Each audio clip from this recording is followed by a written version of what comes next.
మీ అందరికీ ప్రభు పేరట వందనాలు తెలియజేస్తున్నాను. చాలా రోజులైంది మిమ్మల్ని అందరినీ చూసి. దేవుని కృప వలన మన కుటుంబ సభ్యులందరినీ దేవుడు ఎంతగానో పోషిస్తూ సంరక్షిస్తూ నడిపిస్తున్న దేవునికి మన కోట్ల కొలది స్తోత్రాలు తెలియజేద్దాం. ఈరోజు దేవుని మాట కీర్తనల గ్రంథం 44వ అధ్యాయము 13వ వచనం. అంతఃపురంలో నుండి రాజకుమార్తె కేవలము మహిమగలది, ఆమె వస్త్రములు బంగారు బుట్టా పని చేసినది. 14వ వచనం. విచిత్రమైన పనిగల వస్త్రములు ధరించుకుని రాజునొద్దకు ఆమె తీసుకుని రాబడుచున్నది.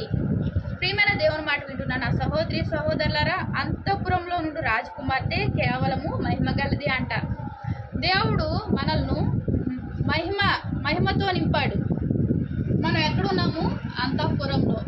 ఇదివరకు బయట ఉన్నాము. ఇప్పుడు దేవుని యొక్క కృప వలన మన హృదయము ఎలా ఉంది? దేవునితో నిండుకున్నదై ఉంది.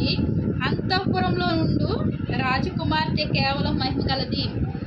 ఈ రాజకుమార్తె అంతఃపురంలో నుండి వస్తుంది. ఆమె ఎంతో మహిమ గలదై ఉన్నది. మనల్ని కూడా దేవుడు అంతఃపురంలో ఎక్కడో బయట ఉన్నవారము మనము అయినప్పటికీ దేవుడు ప్రేమించి ఎక్కడికి తీసుకొచ్చాడు? అంతఃపురంలో తీసుకొచ్చాడు. రాజకుమార్తె ఏ రీతిగా అంతఃపురంలో ఉంటుందో ఆ రీతిగా మనల్ని దేవుడు అంతఃపురంలోకి చేర్చుకున్నాడు.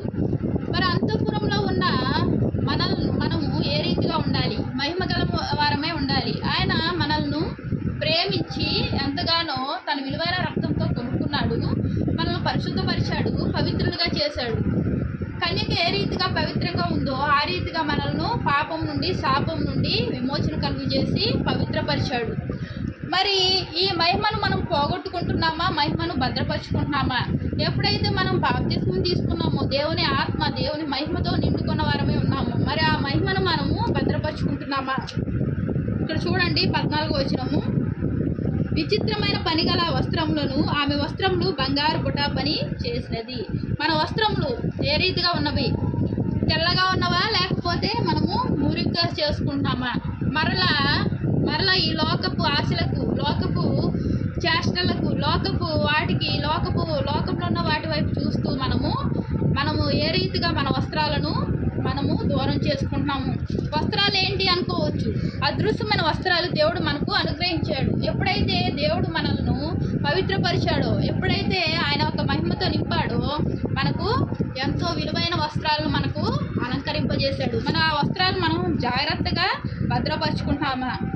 విచిత్రమైన పనిగల వస్త్రములను ధరించుకొని రాజునొద్దకు ఆమె తీసుకుని రాబడుచున్నది. పెండ్లి కుమార్తె ఎలా తీసుకురాబడుతుందంట? విచిత్రమైన వస్త్రములు ధరించుకొని రాజు వద్దకు తీసుకుని రాబడుచున్నది. మరి మనం కూడా ఈ లోకంలో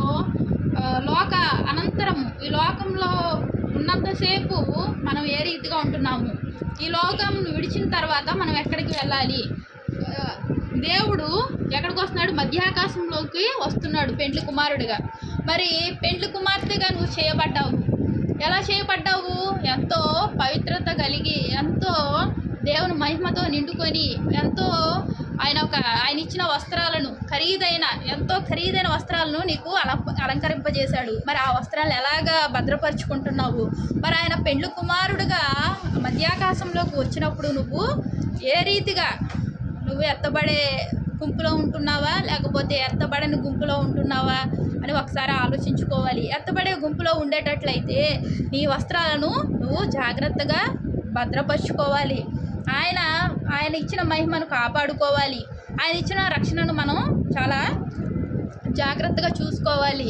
ఏమాత్రము మనము బురద అంటించుకోకూడదు. ఆ రీతిగా మనం ఉన్నట్లయితే దేవుడు కృపను పొందుకొని మనము ఏం చేయబడతాము? పరలోకంలో స్వాస్యం పొందుకున్న వారమై యుగాలు ఆయనతో జీవిస్తాం. దేవునికి వందనాలు ప్రార్థన చేస్తున్నాం.